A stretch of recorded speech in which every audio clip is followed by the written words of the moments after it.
Hey, good morning. I'm Patricia Murphy. It's Friday. This is Seattle Now. This week, Kroger announced it's closing 4 Fred Meyers stores in the Seattle area. Washington's only hybrid electric ferry isn't working, and people are acting up in public. UW professor Jeff Shulman and Geekwire co-founder Todd Bishop are here to break down the week. But first, let's get you caught up.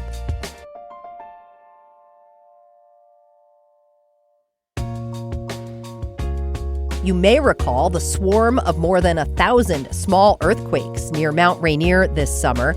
Now, scientists think they know what triggered them. The Cascades Volcano Observatory says hydrothermal gas emissions caused by hot water circulating through the Earth's crust are likely to blame, not new magma rumbling underneath the volcano. New data shows fewer adults in Seattle are choosing to drink alcohol, mirroring national trends reported by polling firm Gallup. Seattle Times reports 53% of adults under age 35 say they've had a drink recently. That is 13 points lower than adults in the older age bracket of 35 to 49. Last week, a new nationwide Gallup poll showed adults are drinking at the lowest level in 90 years of polling. And it's going to be hot, hot, hot this weekend. If you are planning to get out, please check your route. Beginning early on Saturday morning, light rail service will be suspended between Westlake and Soto for testing on the extension line. Instead, shuttle buses will carry passengers between those two stops. Regular service will resume at around 1:30 Saturday afternoon. And WashDOT says it will close lanes around the Sound Friday through Monday. Crews will work simultaneously on preservation, maintenance, and construction projects on I-5, I-405, State Route 99, and State Route 18. Check back for more headlines on tonight's episode of Seattle Now. It's Friday again. We're headed into the last weekend before Labor Day. Jeff Shulman is here. He's a UW business professor and former host of the Seattle Growth podcast. Jeff, good to see you. Good to see you, too. Thanks for coming in. Todd Bishop is here, too. He's the co-founder of Geekwire and the host of the Geekwire podcast. Todd, how are you doing? I'm doing great, Patricia. Thanks for having me in. Yeah, you bet. All right, you two, before we dive in, if you haven't noticed, the light is changing. We'll see the last 8 p.m. sunset on Tuesday, marking just a month until the end of fall. I think it's been a weird summer. Is it just me? I feel like it's been strange. The weather's been kind of meh, even though we haven't had a lot of smoke. It's felt kind of random at times. It has been nice not to have the smoke, but I've been thinking about this with this milestone with the sunset. It's kind of felt like a Mariners game this summer. It's been unpredictable, sometimes frustrating, but every once in a while you get a sunset that feels like a Cal Raleigh walk-off homer. Oh, how's well that? said. How's that? Well said. That's true. When Seattle delivers in the summer, we really deliver. And then we disappoint. Moving on to the big story of the week. This week, the Seattle Times reported that Kroger Company plans to close 2 Seattle area Fred Meyers stores, one in Everett, one in Kent. Then the very next day, Kroger added 2 more Fred Meyers stores to the list, one in the North End on Lake City Way and the other one in Redmond. The Seattle area grocery store chains include Safeway, PCC, Trader Joe's, Met Market, Sprouts, Grocery Outlet, QFC, and Fred Meyer. I have to ask before we go on, what is your supermarket routine? Are you like a once-a-week shopper? Do you go every day? Once a week with some sprinkles in between of short visits. And I will say I am a Fred Meyer loyalist. Oh. Fred Meyer and Ballard. I was very happy, but also a little bit concerned to see the list because it seems like they're just marching right through this list of grocery stores and you don't know what's going to be next. Yeah. What about you, Jeff? Well, hopefully, speaking of what's next, hopefully it's not my QFC down in U Village and definitely not Trader Joe's, which those are the 2 go-tos. All right. Well, they're going to open a new Trader Joe's up in the Northgate area, I am hearing. So it's fascinating to see all of these trends in physical retail and grocery, and you add in the uncertainty of Bartels and everything like that. It's hard to find a place that you know you're going to be able to go to in another 6 months. And it's hard to know how much you're going to pay. I mean, these prices are skyrocketing. Yes. I can imagine that's something to do with the closures. Is just the cost of goods is unbelievable these days. Well, since July 6th, Kroger has announced 6 store closures in the area, 1 QFC, 5 Fred Meyers. Word from Kroger is the closures are due to rising theft and regulatory challenges. I have to ask how that reasoning is sitting with both of you.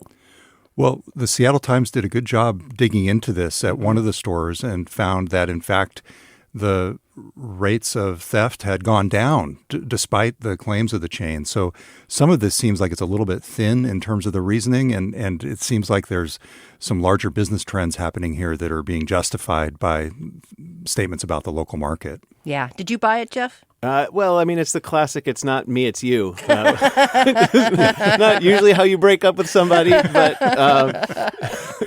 this is a business decision. And at the end of the day, they're justifying the business decision. But ultimately, they decided that deploying their money into these stores is not getting the return on investment that they would like to see. And then is it theft? Is it regulation? Or is that just part of the puzzle? Can either of you shed light on the regulatory challenges they're alluding to here? Could it have something to do with the blocked merger with Safeway? What are we really talking about? That sounds ambiguous, regulatory challenges. Yeah, it sounds ambiguous to me. I wonder how much the merger they were counting on getting some cost savings from that. Maybe that's what they're referring to. And there was a little bit of a hint that it might be retaliatory against Washington State in some ways. For blocking the merger. Exactly. And so that raises some concerns if that is in fact true. And even if theft has gone down, I have seen security guards. They now have to pay for security guards. I didn't see that before the pandemic. And so we see that they're investing to keep paying customers happy. Yeah. Well, and King County Councilmember Claudia Balducci is holding a news conference as we're recording this right now, Thursday. She says to address retail theft and protect consumers. I will say this, grocery shopping is a lot less fun than it used to be. Between the locked up ice cream and the ridiculous price increases, it's just a real bummer, man. And then heaven help you if you forget your receipt as you're walking out the door. Oh, my gosh. Well, absolutely. And I have seen altercations between the receipt checkers and, oh, no, I have seen it. I need to see your receipt, sir. I'm not showing you my goddamn receipt. You're people. Kidding. Oh, I have seen. It's America. There's freedom. You got to hang up in the North End, Todd, for the real spicy interactions. My gosh. Jeff, from a business perspective, when does it make sense for a grocery store to close? Is going to a physical store to buy our essentials not the moneymaker it once was? This is just a challenge of rising food costs, so that what they're selling is going up. The labor costs are still pretty expensive, especially given the housing affordability in this area. And so where does the money come from? It's got to come from the consumer. And how much are they willing to pay when you're seeing these prices already skyrocket? Where's it end for them? I am definitely thinking much harder about the groceries that I buy. I'm far less impulsive at the grocery store simply because those don't feel like impulsive prices to me. Yeah, when that ice cream's both locked up and $10 a tub, you're saying, all right, maybe the universe is telling me something. Oh, man. Either way, people's lives are going to change. Kroger said it will offer new positions to the hundreds of employees at those locations, but I can't imagine what that looks like with fewer stores to staff. Just like mathematically, that doesn't seem to make sense. No, as a consumer, that looks like Amazon.com to me. And, that's one of the interesting things about Fred Meyers. You're not just talking groceries here. They really tried to be the everything store. They try to be the everything store. Yep. And so they are competing in many ways with e-commerce, perhaps even more so than a lot of other grocery stores. Yeah, you could buy pretty much anything. We were joking that you could buy everything from like toothpaste to bras in a Fred Meyer. And that's a unique model around here. It is. Also, a big thing that comes up when we lose grocery stores is the question of access, right? Yep. This Fred Meyer, I can speak to the Fred Meyer in Lake City. It's a really large senior population at 137th in Lake City, and it's very close to that store. The Shag building advertises the walk score of the neighborhood in its pitch and says that errands are easy with Fred Meyer, Grocery Outlet, Ace Hardware, and Walgreens, all within walking distance. That Walgreens has been gone. Yeah. But think about that. Those are seniors who are going to have a hard time getting groceries. Yeah, unfortunately, when you said how do they decide whether to close? Unfortunately, considering the food deserts that are left in its wake is not something that they care as much about. Yeah. And also the casual collision that happens at these grocery stores. It's not just about getting the items, but about seeing some old neighbors or old friends and running into different people from different walks of life. And when you pull that out of neighborhoods, where do they go? Yeah. What does it mean for a neighborhood when a large grocery store closes like this? All right, moving on to our next topic. Washington State Ferries has converted one of its boats to hybrid electric power. This was a big deal, and there was big fanfare when it entered into service last month. Governor Bob Ferguson and former Governor Jay Inslee were there to celebrate. It was a success for a struggling agency and a win for the state's decarbonization plans. Also the largest hybrid electric ferry in North America, which is notable. But less than a month later, the newly hybridized Wenatchee is out of service and has been all week stuck in a maintenance facility near Bainbridge. Cue the sad trombones. What a drag. Absolutely. This is what happens when a Murphy shows up to your party. It's like every tech rollout ever, hardware is hard, as they say. It's like it's a very expensive Prius stuck in the shop, Yeah. And if I understood the story correctly, they don't know exactly what's wrong. It's difficult to pinpoint the exact problem right now. Yeah. Yes. Do you have empathy for this? Yes, based on the car analogy, for sure. Yeah. and what's really sad, though, is that we need these kind of innovations to be able to move forward. I mean, that fleet is really, really old. And so anytime there's this public disaster, so to speak, it kind of blunts the momentum that comes with trying new things and being innovative. I'm really glad you brought this up, but let's catch listeners up for a minute before we talk more about it, because Seattle Times reports things went sideways around 10 a.m. last Friday when the Wenatchee pulled into Coleman Dock and 2 of its 4 drive motors unexpectedly went offline, causing the boat to momentarily lose power. Like we mentioned, Washington State Ferry says the problem has been a little difficult to pin down. Should Washingtonians be concerned about the investment at this point? Like you said, the 22-month-long conversion cost $133 million. We kind of need the momentum, but maybe this idea is not quite ready for prime time. Governor Ferguson has paused this effort to fully convert the Washington State ferry system, which was a legacy from his predecessor, Jay Inslee, who had big dreams for this. Was Ferguson being prudent given what we now know? Will the Wenatchee help us learn how to scale up, or is it just going to weigh us down financially? Oh, Come on. Yeah, I can only tell you that what people need to have is to get from point A to point B safely. Mm-hmm. What they would like to have, maybe love to have, is a better impact on the climate. So you just cannot sacrifice reliably getting people from point A to point B. And ideally, this experiment would be a lot less expensive than $130 million. I mean, usually you want to test things out and get there slowly. Yeah, it's like the maritime version of a beta test in some ways from technology. And the nice thing about software is, you can put it out there at, relatively minimal marginal cost and feel good about getting it out there and fix the bugs in version 3 if you're Microsoft. The state doesn't have that luxury here, especially given the investment. So, wow, It's tough to see where they're going from here. I feel for the folks who are overseeing this program, and boy, I empathize with the technology problems. I bet they're sweating that. All right, moving on. There has been some notable bad behavior recently. We'll start with a Shakespeare in the Park performance at Lake Burien School Memorial Park last Friday that eventually led to assault charges for one man. The play was Much Ado About Nothing, put on by Green Stage, which is committed to bringing free plays to Seattle and King County. And this was a committed crowd of actors and fans because it was raining. Also committed, an older man and his companion who walked across the stage. It was obvious people were annoyed, but the actors, being pro, did not miss a beat during the strange disruption. The pair again tried to walk through the performance when a stagehand blocked their path and requested they go around. Things really escalated. As reported by the B-Town blog, the suspect then pulled out a large can of bear mace or pepper spray and sprayed the stagehand in the face without warning. He then sprayed a second time before an audience member tackled him and took away the can. Much Ado About Bear Spray. Okay, Jeff, I'm glad you went there. Because I have to tell you how long it was going to take. I have to tell you, as an old newspaper person with some tabloid tendencies, the first thing that I do when I see a story like this is I start workshopping headlines. Come on. I've got a few for you. Lay it on me. Indulge me. Okay. Please. To spray or not to spray? Oh, so much better. That wasn't the question. Maniac attacks stagehand at Much Ado Nothing. Okay, that's one. All right. All's Hell That Ends Hell from Shakespeare performance, free Shakespeare performance ruined by mace-wielding menace. And now this one is for the true theater nerds in the audience, okay? If you get this one, You have been backstage, you've been on stage, you've been in some performances. Exit, pursued by bear spray. No. You get it, Patricia, right? Well, please clue the audience members. Yeah, this is a classic, sort of iconic line, exit pursued by bear in a Shakespeare play. Much Ado About Nothing ends in chemical assault. How do you like those? Am I I think they're brilliant. Just imagine them on the New York Daily News at your local newsstand. And you're right. Headline, once a headline writer, always a headline writer, Todd.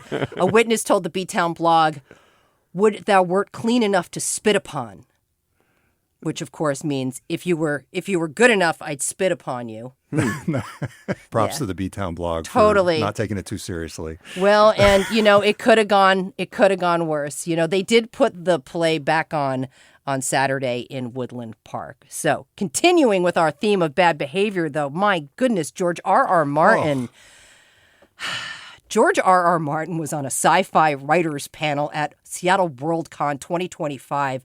During the Q&A, someone asked if he would be willing to let someone else finish The Winds of Winter since he's not going to be around for much longer. Cruel. That's Just the cruel. long-awaited fifth book in A Song of Ice and Fire. The book's HBO adapted into the Game of Thrones. When I say long-awaited, though, I mean you can understand a little bit of frustration, not the rudeness, though. Martin says the book's been in progress since 2011. Collider reports that Martin says it's currently 1,500 pages. Maybe he should just get an editor at this point and forget about writing anymore. Shameless plug, I'm working on a documentary about #1 best-selling New York Times best-selling authors. And one thing I've heard from the several that I've interviewed so far is that they prepare you for failure, but nobody prepares you for success. Oh, wow. Say more. Once you hit the big time, so to speak, as an author, the fans expect something of you. And that pressure is quite debilitating in some dimensions. And for our friend here from with Game of Thrones, it seems to be completely stopping it. Well, and Martin's a human being. Writing takes it out of you. It is not easy to sit down and write if you are not in the right space to write. Does he owe fans a finished series at this point? Oh, that's such a complex question. I'm sure he feels that, he owes himself this. And, he's in his 70s. He's not like he's, in the rest home. I mean, he's just in his 70s. Time. I mean, I don't get it. It was this thing, like, was it Keith Olbermann who used to have the segment, The Worst Person in the World? I nominate this person. Seconded. The heckler suggested panelist and author Brandon Sanderson finish the series, which he says he has no interest in. And honestly, the other panelists seem to be on Martin's side. Later, Martin signed books for more grateful fans in the audience. But this is a real thing. So also what the authors told me is you write for yourself when you're starting. Like you've got some idea, and then after you're popular, now you're almost writing for the fans. And it changes the game of how you approach what you're writing. What an interesting transition to make. Because you're right. As a writer, you're not famous. You're just writing for the craft. Yeah. It's kind of like Todd, I'm sure, when he started the Geekwire podcast, podcasting just for himself. And now he's got to do it for He's got to do it for the masses. Legions, yeah. You got to do it for the masses. That's exactly right, Jeff. But what an interesting transition of responsibility, right? Yeah. To the craft, Yep. to the reader. Wow. Okay. All right. I can't wait for that documentary. Thank you. Yeah. I wish I had a title for it. Better hurry up. Yeah. Am I now writing it for you? Yes. Is that now the press going to stop? We have expectations. We have expectations, Jeff. All right. One last thing before we go. Maybe some good behavior. An Alaska Airlines flight coming to Seattle from St. Louis was very delayed. Luckily, there was a whole jazz band on the plane that pulled out their instruments to lift morale. Dave Koz and friends were on the Summer Horns tour and posted the impromptu concert on Instagram.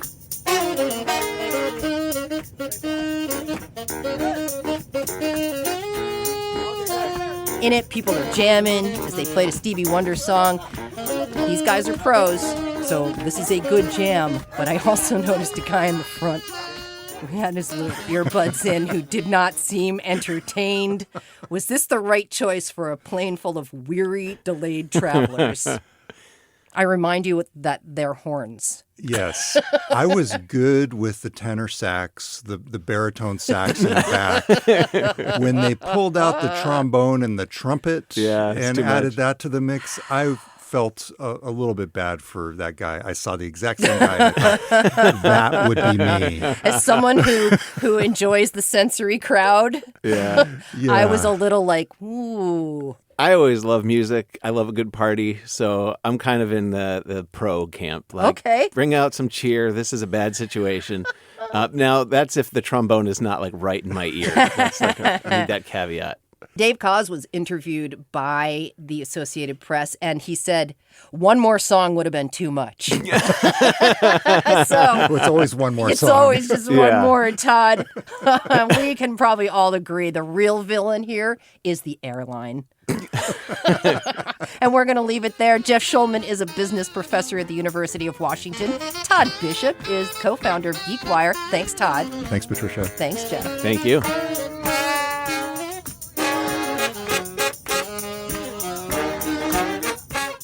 Appreciate you listening to Seattle Now. Today's episode was produced by Brooklyn Jamerson Flowers. It was edited by Caroline Chamberlain Gomez. Our production team also includes Andy Hurst, Vaughn Jones, and Paige Browning.